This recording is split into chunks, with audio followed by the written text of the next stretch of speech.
Hey y'all, welcome to the Marty Smith podcast here at Outsider Studios in Nashville. Awesome show for you guys here today with Rhett Akins, who, of course, y'all know him from That Ain't My Truck. You know he's Thomas Rhett's dad. But what you may not know is that he came straight here to Outsider Studios from learning that he was to be inducted into the Nashville Songwriter Hall of Fame. That'll happen in November. But he just learned that news today. He's had an amazing path to a tremendous career as a songwriter. As we say, he's now a Hall of Famer. Here's Rhett Akins on the Marty Smith podcast.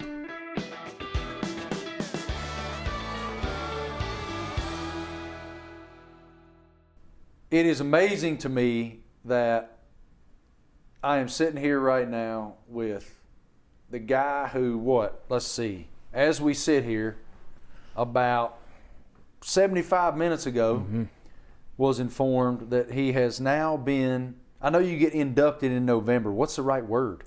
You're not you're past nominated. Yeah, you're in. Yeah.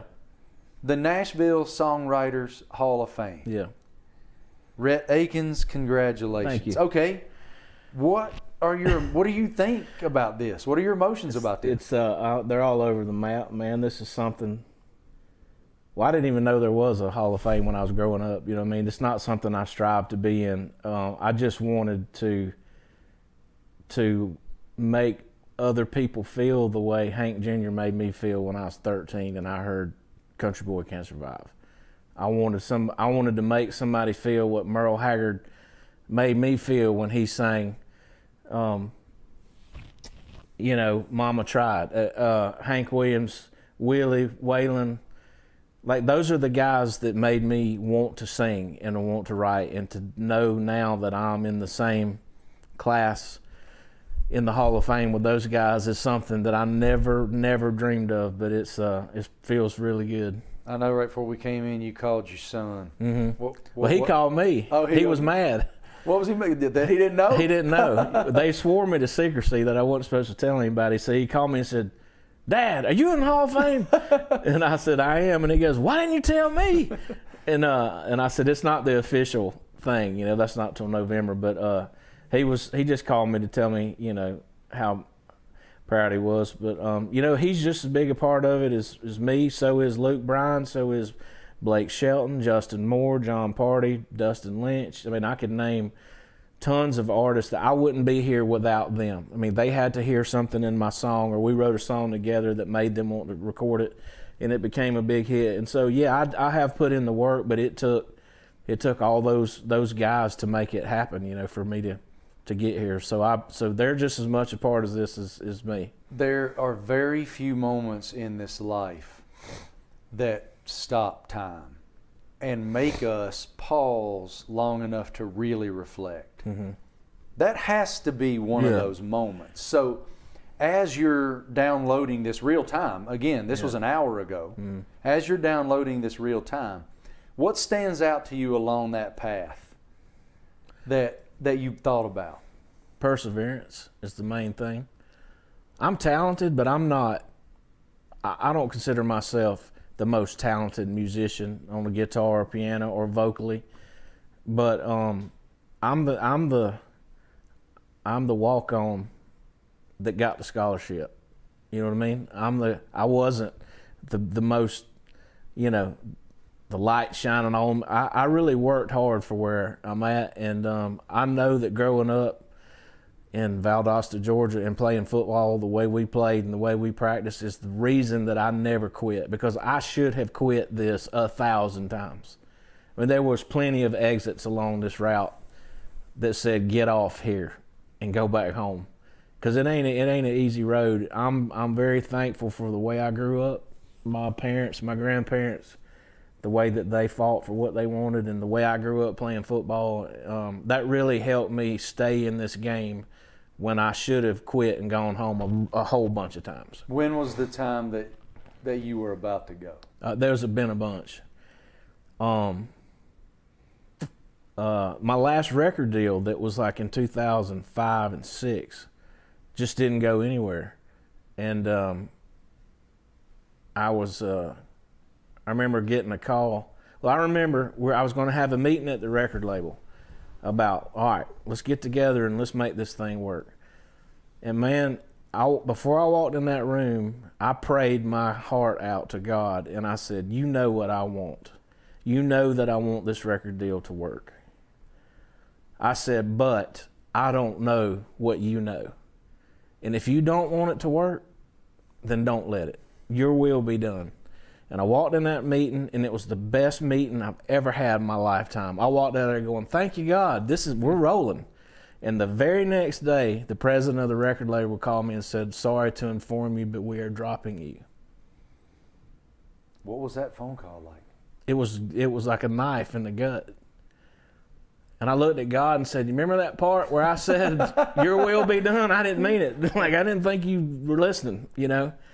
And I was mad at God for about a month, you know, and I was calling my daddy and calling my brother and going, you know, I might be over this, you know? But I settled down and thought about it, and I was like, man, there ain't no way I can go home and listen to the radio and go, if I'd have just stayed, man, I might could have wrote that song. My buddies wrote that song, and if I'd have been in Nashville with them, I'd have written it with them, and here I am, I quit, you know? And so I just cinched my belt up, and I said, you know what I've always been? I've always been a songwriter, and I love songs. And I said, and I'm going to do whatever I got to do. By God, they don't want me to sing them, I'll write them. They ain't going to kick me out that easy, you know. And so I put my nose down, and here we are. All right, so let's walk through that evolution. We'll back up to the artist side in a minute. But, so when did you come to the realization that the artist side was over? When I got that phone call. Done. I'm going to go try to write. That's it. Yeah, because I'd been an artist since '95. I'd been a full-time making records on tour for already 10, 12 years before this. And I was already kind of like, I loved being on stage and I loved writing songs, but I didn't like the game. You know what I mean? I didn't like all the, you know, you don't realize somebody's schedule. I mean, when I look at Thomas Rhett's schedule, I was out with him on the road a couple of weeks ago, and his manager was on the bus. They're planning things for 2027. You know what I mean? It was like, it's like, I want to hunt and fish, man. I've been on this tour bus for 15 years. I wouldn't mind writing songs and hunting when I wanted to, and fishing when I wanted to. And so even though it destroyed me, at the same time, it freed me up to do what I'm doing now. And there would be no Thomas Rhett if that record deal would have worked. I know it wouldn't have. God put me over here so that I could do this, and that created a path for Thomas Rhett to do that. And so I'm way more happy doing what I'm doing now but I had some great times. I mean, I was on tour with Reba McEntire and Toby Keith and Dixie Chicks and John Michael Montgomery and Tracy Lawrence and everybody in the world you could want to be on tour with. And the cool thing now is I still tour when I want to. Mm-hmm. I just played a show with Thomas Rhett last weekend. I'm going to Wyoming tomorrow, and I'm playing with him at Cheyenne Frontier Rodeo next weekend. And I still go on the road with Luke Bryan, and I play the farm tour. Me and the Peach Pickers, to Dallas Davidson and Ben Hayslett, we opened the show for Luke. So I still get to do the singing side of it when I want to, you know, so it's still cool to be able to do all of it. How did your decision to step away from performing full-time open the door for Thomas, and at what point did you realize that was the facts? Yeah, well, he had always been on stage with me as a kid, but it was just because my dad, whose dad's not a singer, you know what I mean? This ain't a big deal. I'll go out there and sing a song with my daddy, and so he would come on the road with me and all this kind of stuff. But I never saw that he wanted to pursue that. But when I became a full-time writer, Thomas Rhett was in college at that point, and he needed an internship to get to finish his classes. And he said, "Dad, can I intern where you write?" And I said, "Yeah, just go have a meeting, you know, with the guy." And so TR goes in there and has a meeting, and he walks out. And I said, "How'd it go?" He goes, "It was good. I think it's gonna work out." So then the guy, Ben Vaughn is his name, he comes out of the room and he goes, I said, "How'd it go?" He says, "Your boy's a superstar." And I said, Thomas Rhett's a superstar. I said, he just went and interviewed for an internship. Like, did he sing? Like, what are you talking about? And he goes, I've been in this business long enough. And he goes, in 10 minutes with talking to your kid, there is some, I know that kid is a star. Wow. And I said, how? He goes, I just know. I don't know how I know. I just know. And he said, does he write and does he sing? And I said, yeah, he's done it his whole life, but just kind of kidding. You know, he wasn't doing it for real. He's trying to graduate college and be a orthopedic surgeon or something, you know. And he said, let me see what I can. He said, what's he gonna do this summer? I said, he's probably gonna go back to Georgia and work for my brother. And he goes, let me see if I can scrape up maybe a couple $100 a week or something and see if he can write songs. Because there's something about your boy. I said, okay. And 6 months later, Jason Aldean recorded Ain't Ready to Quit. Yep. And Thomas Rhett had been writing songs professionally for like 6 months. And so me becoming the songwriter is what opened the door for Thomas Rhett to go get the internship, which turned into, I Think Your Boy's a Star. To Entertainer of the Year last year. Yeah, it's remarkable. Yeah. It's remarkable. What's it like to be a dad? Like, just remove the industry knowledge part of it. Just being dad, to see him in that way. Yeah, I don't see him in that way at all. Yeah. I mean, people are always like, boy, you got to be proud of Thomas Rhett. Boy, I saw Thomas Rhett the other night on something, and I'm like, yeah, well, I just chewed him out 5 minutes ago because he forgot that we were supposed to eat dinner this week, you know, at my house or whatever, you know. So I know that he's these things, but to me, he's always the 10-year-old that wanted to go to the mall or wanted to get a skateboard. I mean, he's just like, I just don't see him in that light like other people do, and I'm glad I don't, because I told him, I said, you're Entertainer of the Year and you're all these things to everybody else, but you're my son and I'm your daddy. And no matter what you do in life, that's who we are. And we are buddies and we are friends, but I'm still his daddy and you're still my son. You know, that's I don't care what you do in the music business. It's the best. That's so cool. Mm-hmm. Let's back way up here. You're talking about football and the influence. Tell me about your career. What kind of career did you have? Man, I was pretty good. I mean, I wasn't Justin Fields. I wasn't Peyton Manning, but I was good. But I was 5'10" and a half, you know, and 165 pounds playing quarterback. But I played I grew up in a town where winning meant everything, you know. That, and so, the coaches that we had when I grew up would be fired in 2 hours. There's no way that our coaches in the 80s could keep a job. Because, I mean, I won't say what went on during the practices. It wasn't anything ruthless, but it was hard. It was like the Marines. And it was like, you got knocked down, and if you don't get up, we're going to move the huddle over 2 feet, and we're going to run the play again while you lay there. Yep. You know, you ain't getting no water. There were times when they would they'd put us all on a school bus and drop us off on a dirt road and say, we'll meet y'all at the other end. And it was 10 miles. You know, it was pouring rain.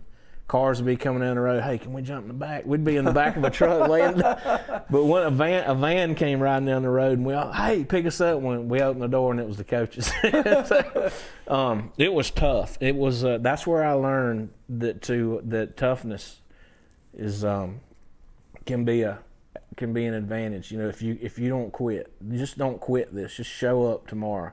I know today sucked, and it sucked bad.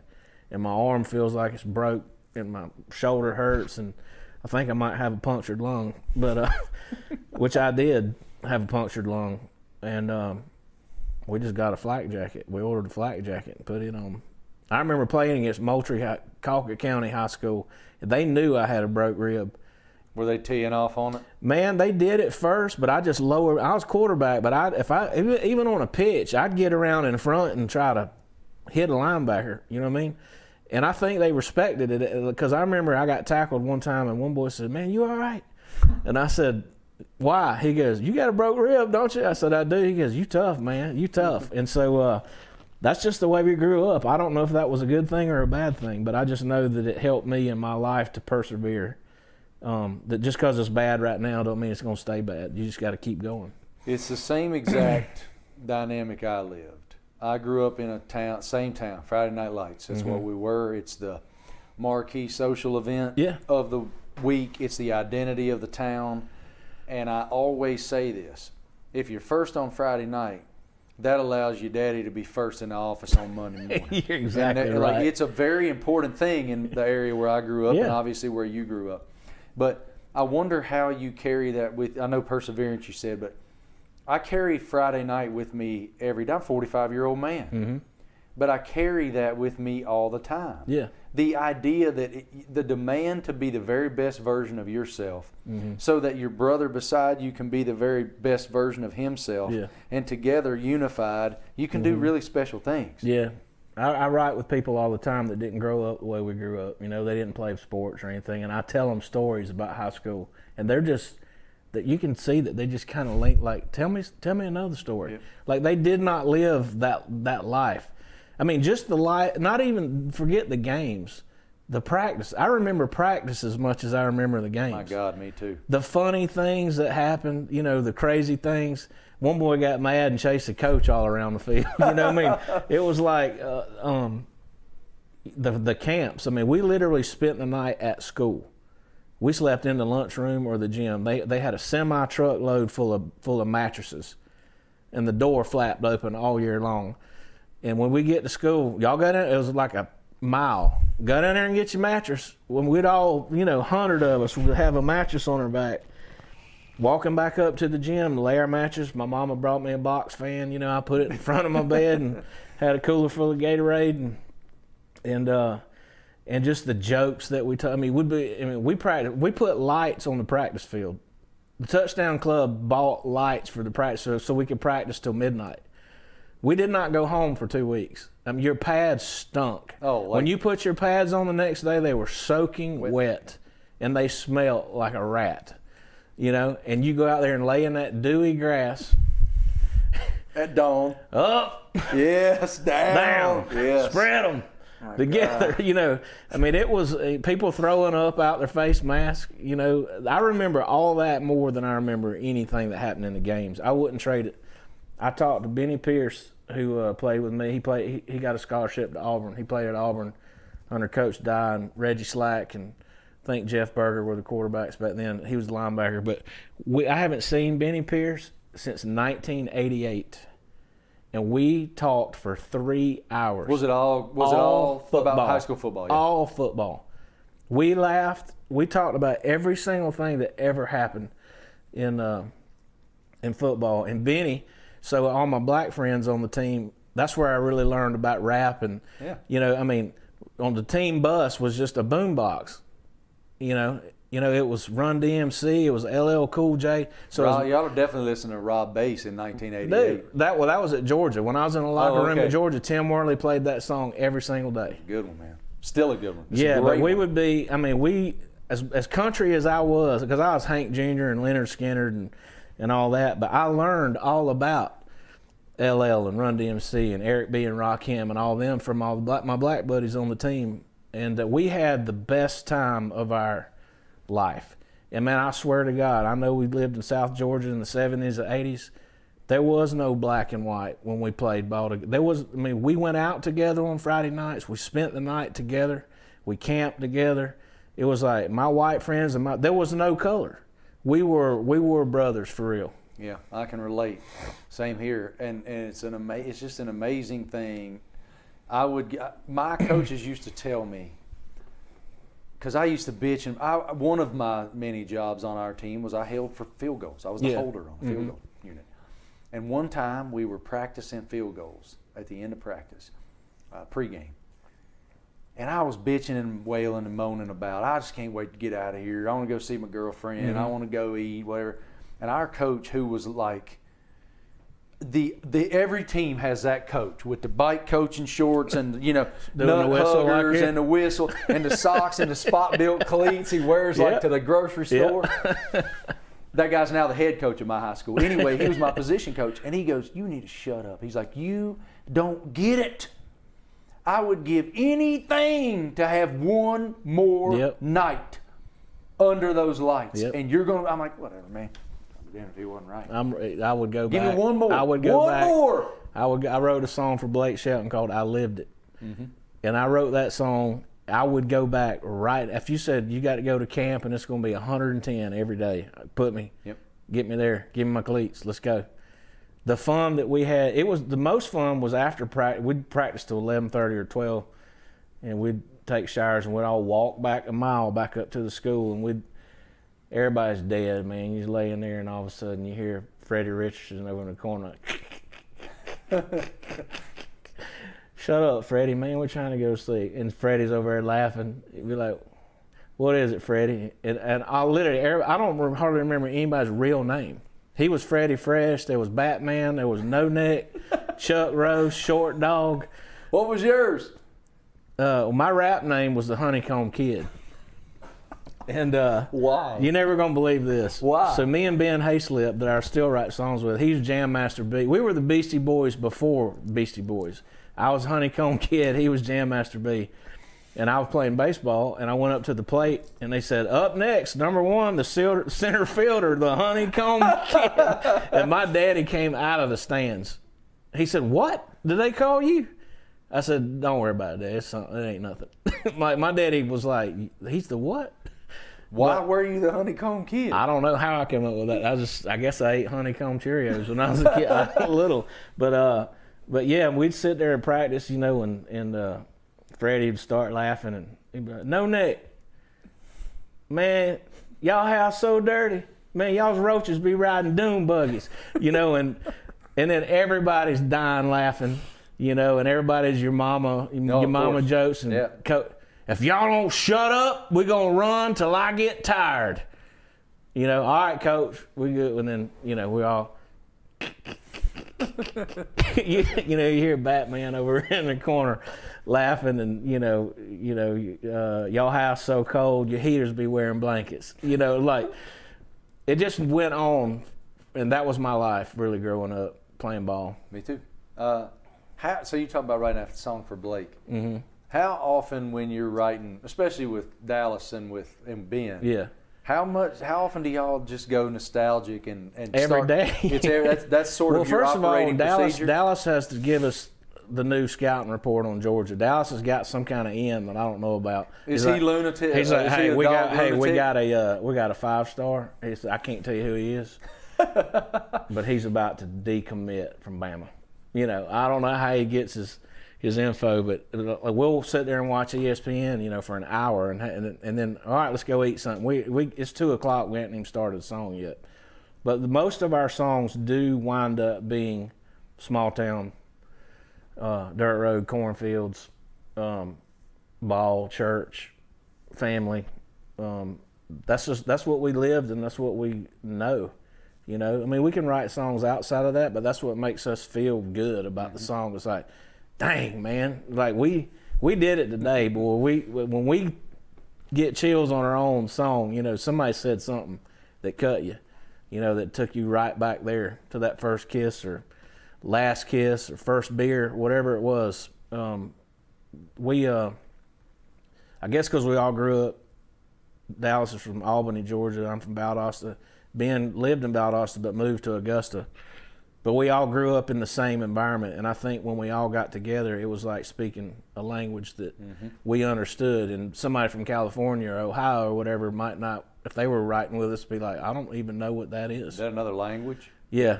I wrote with a boy, he was from Minnesota, and the song was kind of going slow. We were kind of not getting much there with it. I said, "We'll get it, man. I'm just whittling on it." And he said, "You're doing what?" What? I said, "I'm just whittling on it." He goes, "I don't know what that means." You like whittling? We're getting there. Just give me time. We'll get to it. And another boy asked me he texted me one day and said, "What you doing?" I said, "I'm just piddling around." And he said, "What?" He said, "What does that mean?" And I said, "Nothing." Nothing. Don't worry about it. Yeah, tinkering. Yeah, messing around. It's always cool to have success, of course. But it's so much cooler when you're doing it with your buddies like that. Yeah, it's awesome. That's the ultimate, period. Yeah, John Party just called me and was just like, "Dude, man, congratulations." It's they're not just people that you write with and then, all right, see you. You know, we call each other, we text each other, we hang out when we can, and yeah, it's not just you can't get in a room with somebody and bare your soul, and then they just go, all right, buddy, thanks. Right. You know what I mean? It brings you close together. And so, but it is cool to know that Ben and I met on the baseball field when we were in 8th grade, and we started writing songs in the dugout. Really? Yeah. We have videos in 1984 of he and I singing Country Boy Can't Survive.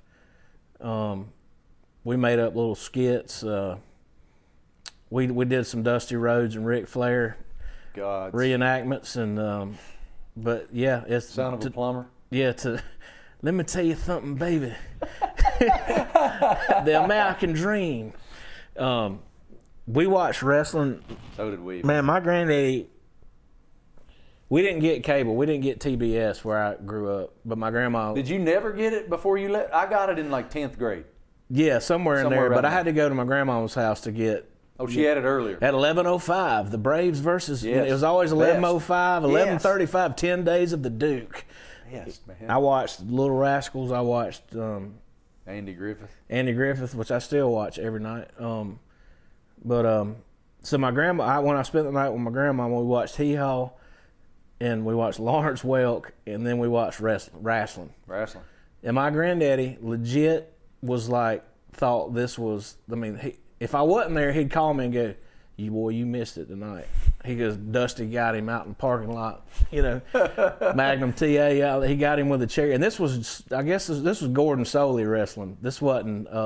Was it Mid-Atlantic or this NWA? This was Georgia Championship Wrestling. Okay. Gordon Soley was the host, and we had like Mr. Wrestling #1 and 2, and we had Ric Flair and Dusty, and I think they kind of moved around. There was Florida Wrestling. There was Mid-Atlantic too in Charlotte. Yeah, and so I mean, I just remember, you know, my granddaddy took me to see Abdullah the Butcher and Andre the Giant when I was like 8, and then Fabulous Thunderbirds and Wildfire Tommy Rich and Junkyard Dog. Awesome, man. My granddaddy took me to those two. You have photos? We didn't have cameras, but and then I remember when I was 17, we drove to Tallahassee, and the main event was Dusty and Rick, and it was Lex Luger and Sting, the Sheep Herders, and Dude, like legends, and the Mulkey. The Mulkeys got beat They always had somebody that was going to lose. You know? That was their job. Yeah, but I grew up in all that, man, and I had Ric Flair's number. I played with Brantley Gilbert in Charlotte. And Brantley's coming off the stage, and I see Ric Flair, and I went, woo! And Rick turned around and did it back. Dude, he loves it. And we just chest bumped, and we hung out the rest of the night. He gave me his phone number. And one of my favorite things I've ever gotten to do in my life. A couple years ago, I got sent on this 48-hour tour around after the NCAA tournament bracket was announced. Yeah. And I went to Duke and North Carolina, but one of our stops was Murray State when Ja Moran, when Ja was at Murray State. Well, little did I know that Murray State's head coach, he's around our age, he thinks Ric Flair is God. Like, he loves Ric Flair. Well, I've known Rick for a long time. I FaceTime Flair and just hand the phone to the dude. And if you FaceTime Ric Flair, he answers most of the time. So he's like, what are you doing? He's like, who the hell is this on my phone? I'm like, Rick. I'm like, Nate. He loves you. And he's like, and he spent all this time. And that coach's face was just like, oh, my God, I can't believe I'm talking to Nature Boy. I love the best, man. He's the best. I love the Nature Boy. So going to Georgia, you got beat up pretty good. Yeah. Yeah. Not as bad as high school, I will say. I guess high school was worse? High school was worse. I guess because you got all these scholarship players, they don't want beat up, you know. But we did get after it. I mean, I was on scout team. I was scout team quarterback, scout team safety. And so, you know, Bill Goldberg was the nose guard, and so he pretty much perfected his moves on me, his future wrestling moves. On defense, I was trying to tackle Tim Worley and Rodney Hampton and Keith Henderson. And Coach Dooley, you know, that was his final season. So it was so cool to be able to play for Coach Dooley because my granddaddy played at Georgia, and he and Coach Dooley were really good buddies from the 60s on. And It was an awesome time, but I knew after the first year of playing, this wasn't where I was headed. You know, I was playing guitar in the dorm rooms. I was starting to play guitar at frat parties, and just wasn't. I just knew this ain't where I'm headed. And so school was over. Yeah. And when did Nashville? 2 years later. 2 years later, you moved here. Yeah. I went back to Valdosta to work for my daddy for a couple of years, and then I was playing guitar on the weekends, and then moved here in '92. Yeah, Thomas Rhett he had just turned 2 years old, so it was crazy. It was like absolutely the dumbest move I ever made was to move to Nashville. It was like on paper, like you're like what, you know? It worked out. Everybody's like, what? You know, you're moving to Nashville to sing. You know, when we know you play guitar, you know, here at the house and on the back porch, but you're gonna go like do it. And I was like, yeah. I said, I don't want to be 80 and look back and wish I said, I'd rather go up there and fall flat on my face than to know that I never tried it. You know? I love it. Mm-hmm. Well, you come out, your first record's awesome. Yeah. Mm-hmm. You have all this commercial success. Yeah. You're in a duster throwing footballs into ravines for reasons I still don't know. Do you know yet? So Travis Denning has a new video out. Y'all check out Travis Denning. It's called Abby. And he's recreating 90s videos, and he takes the football out of the truck and throws it off the cliff. That is an imitation amazing. of the That Ain't My Truck video. And he does Kenny Chesney and Toby in the video, but he does a pretty good job of it. What was that song for you? What was the impact on your life? It's still no matter what I've written some big songs, and still I'm known as, you know who Rhett Akins is? I don't know. You ever heard Boys Around Here? Maybe. You ever heard, you know, hunting, fishing, loving every day? I think you ever heard That Ain't My Truck? That's him. Like for some reason that song was big in its time, and then it should have just petered out. It's timeless, man. It should have just petered out, and that would have been a song. Oh yeah, that was a 90s song.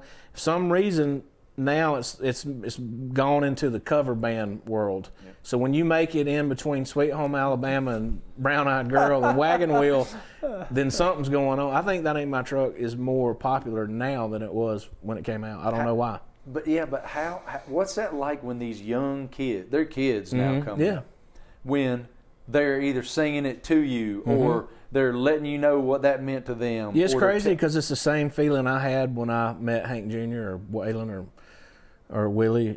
I'm sitting there with them going, you don't know what your songs meant to me. And it's weird when because I write with a lot of kids that could be my kid. Mm-hmm. They're 20 to 25 years old, these kids that are moving to town.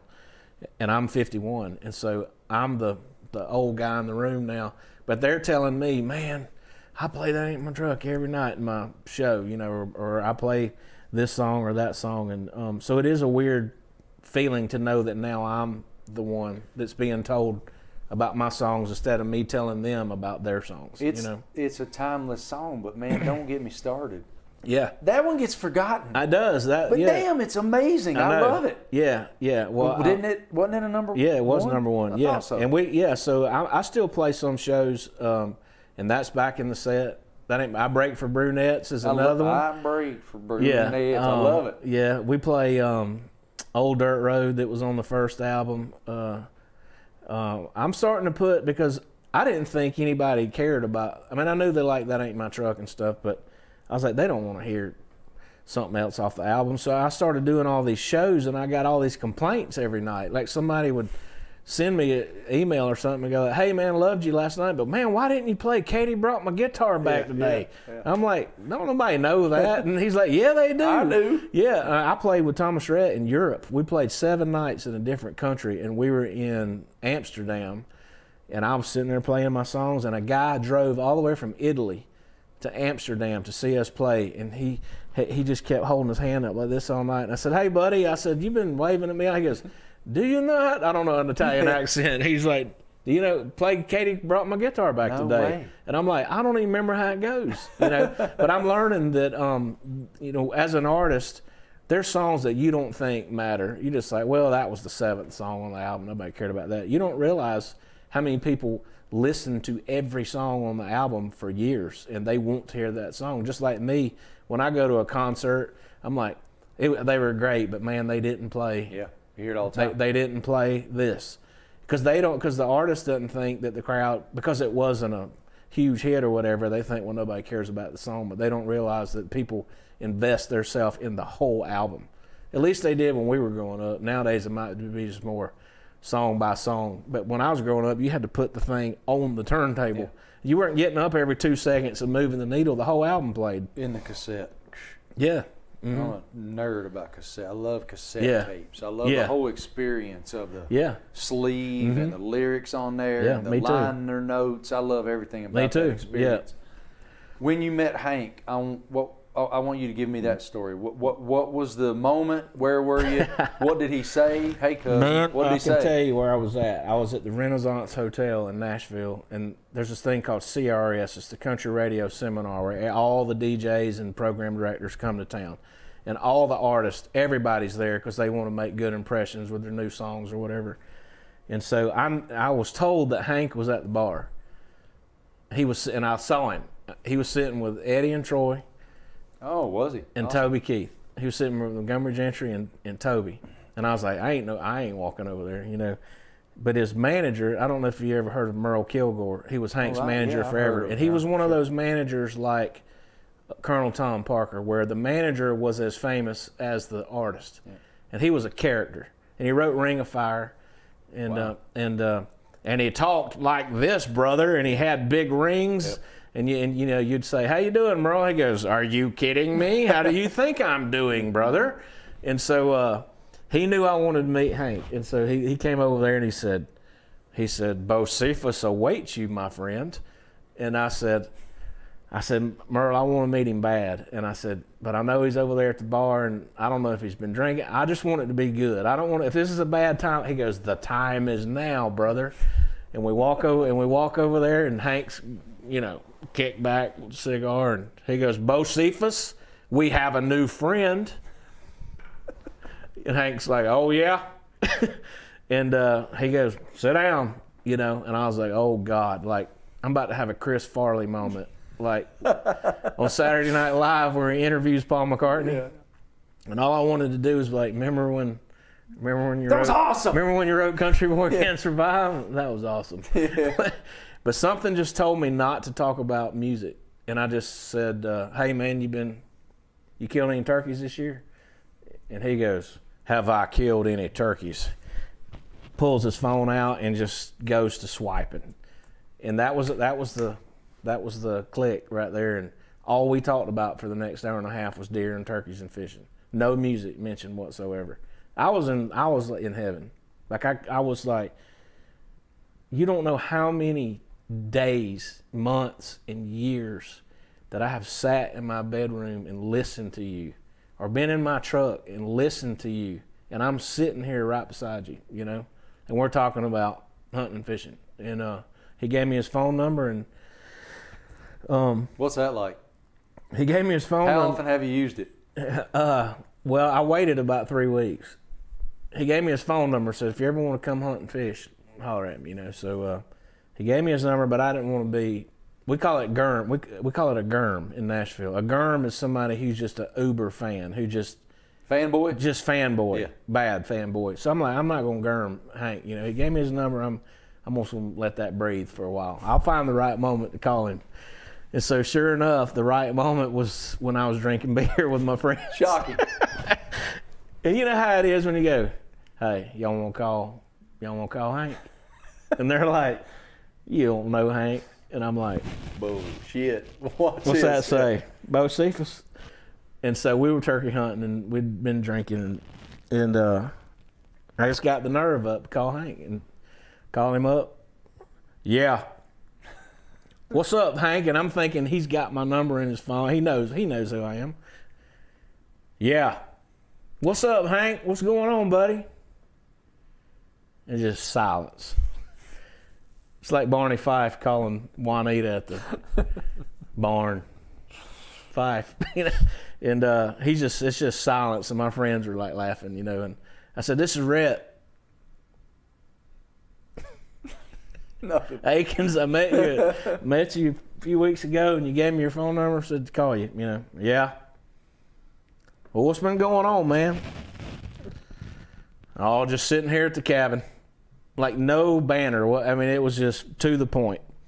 And I said, well, hey, man, I didn't want to bother you. I was just going to call you. I said, me and my buddies are turkey hunting, and we've listened to Whiskey Bent and Hellbound CD about 10 times today, and I just wanted to call you. And I said, man, do you know how many people have ridden around listening to you?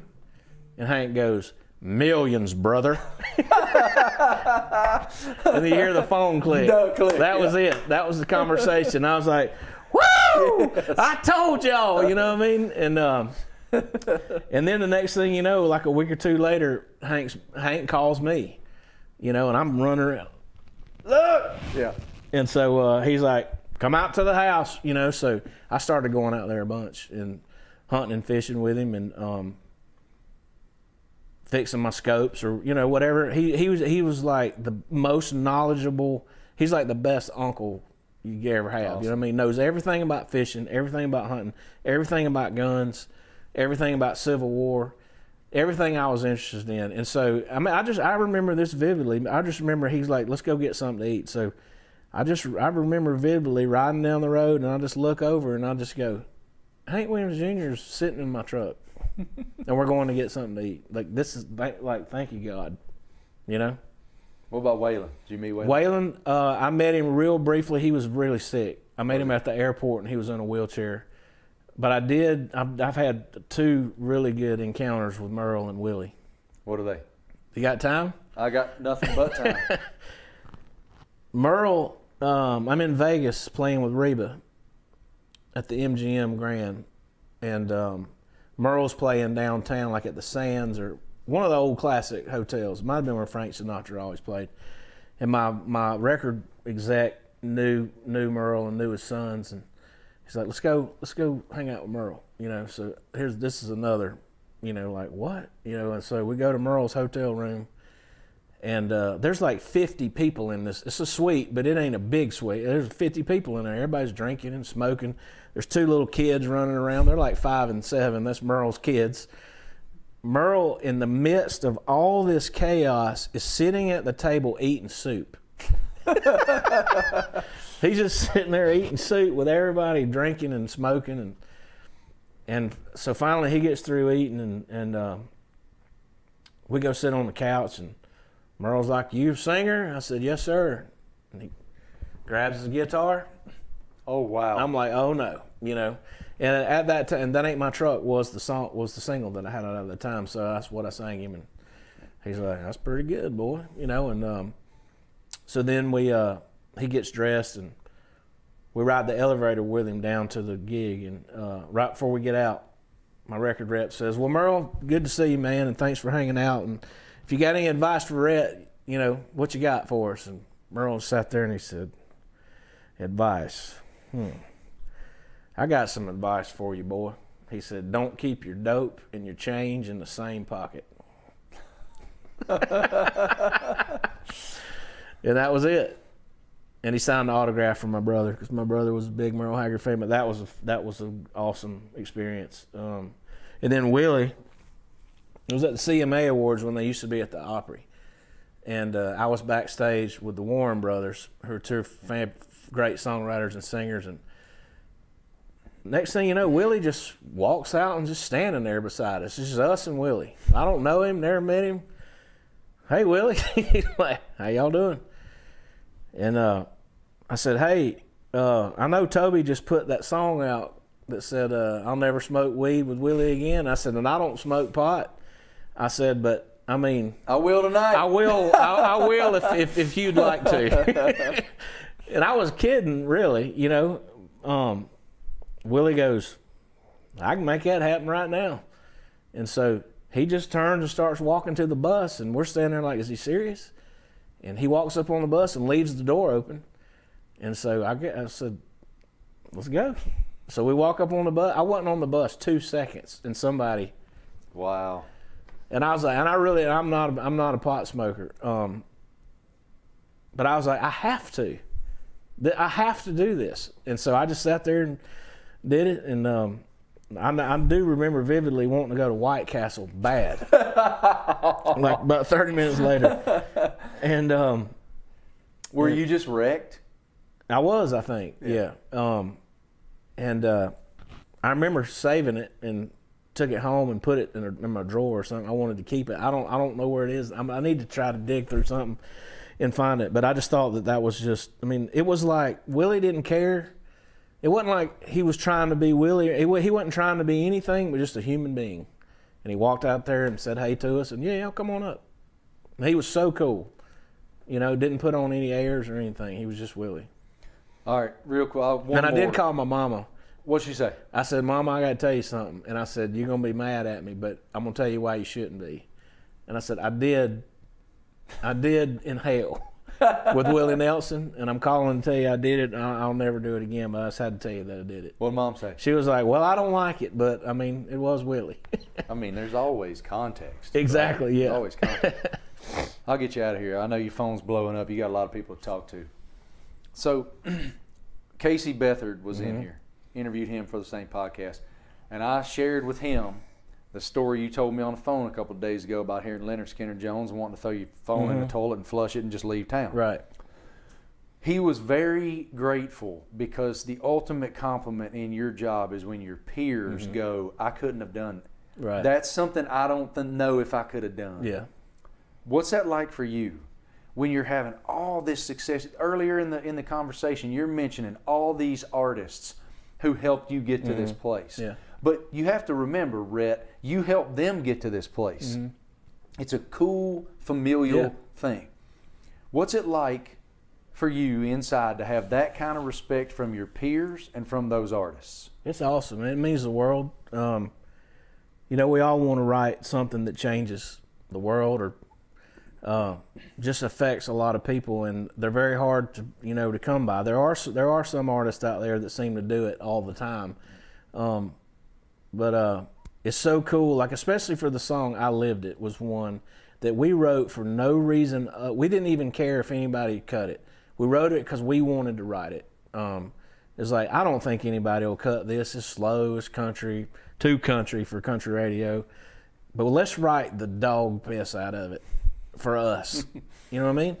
And that's why it worked. It wasn't because we tried to write a hit. We didn't concoct some story to try to think that that's going to make somebody impressed by it. We wrote to the bone how we grew up. And the next thing you know, hey man, Blake loves this song. And Blake calls me, and he's like, man, you said how I grew up in this song, And so when you write something that's truly, truly from the heart and other people go, man, that you did it. That's why I moved to town. I didn't move to town for the money or the awards or anything like that. I moved to town because I wanted to say something that would make other people feel something. So this might be then redundant. I'm gonna close on this. I'm gonna use the word inducted. Whatever. You're past the nomination stage. We're calling it inducted into the Songwriter Hall of Fame today. So you can, even though you're still in it, begin the process of considering legacy. You may have just said it right there. That's why I moved to town. Yeah. But what do you want the legacy to be? I don't want to stop. I really don't. But Def Leppard said it's better to burn out than fade away. I don't want to fade away. I either want to be done or I want to go after it as hard as I've gone after it up to this point. You know what I mean? I love country music so much. I love country music when country music didn't love me. You know what I mean? I was like, I love Willie, Waylon, Merle, Alan Jackson, George Strait. Like I cannot quit. Like I want one day, I want people to go, man, you wrote that song? You know what I'm saying? I did, and I don't need it I'm not trying to brag. I just love music and country music so much that I want to keep the flame burning as long as I can keep it. For the young Rhett Akins that's sitting on his bed right now and can't hardly play a D chord because his fingers keep hitting the other string, and go, hey, come on, I got the torch. You just follow me. Come on, and then you'll do the same thing for somebody else, because we got to keep country music going. You know what I'm saying? That's the last bastion of the true heart and soul storytelling that we got. Beautifully said. And I'll just close here. it's very rare in this town to be universally liked. Yeah. And you are. I don't know everybody I know in this town just call Luke Bryan real quick. just adores you, man, and it's because of your spirit, it's because of your sense of humor, it's because of your vulnerability as a writer and as a person, and that's a hell of a testament. And congratulations on the induction. What an awesome testament to the body of work, and I'm grateful for your friendship and your example. Well, thank you, man, and I want to congratulate you on your new endeavor here. Thank you. And I've always watched you on TV way before I knew you. You know, I always thought you were genuine. Thank you. I always thought you really cared about the interview and the coaches and the players that you talked to. And always, it wasn't just how was the game. You always you got to the heart more in your interviews, I think, than I've seen in other sportscasters. You know, you really I think you felt you had something. You studied them and knew about their life and really wanted to dig into it. So you're going to be around for a long time. You'll be in the Hall of Fame also in this genre. You heard it here first. Yes. Thank you, brother. Yes, Appreciate sir. that. Thank you, bud. Cheers. Yes, sir. Hank, Waylon, smoking weed with Willie, Merle, eating soup with Merle. I told you guys he was a great storyteller and just a great person. As I said to him there at the very end of the show, very rarely in this town are you universally respected, appreciated, and downright liked. And Rhett has achieved that, treating people so well and telling all those great stories and writing all those great songs. Really hope you guys appreciated our time with Rhett. We certainly did. This is the Marty Smith Podcast from Outsider Studios in Nashville. Thank you guys for listening.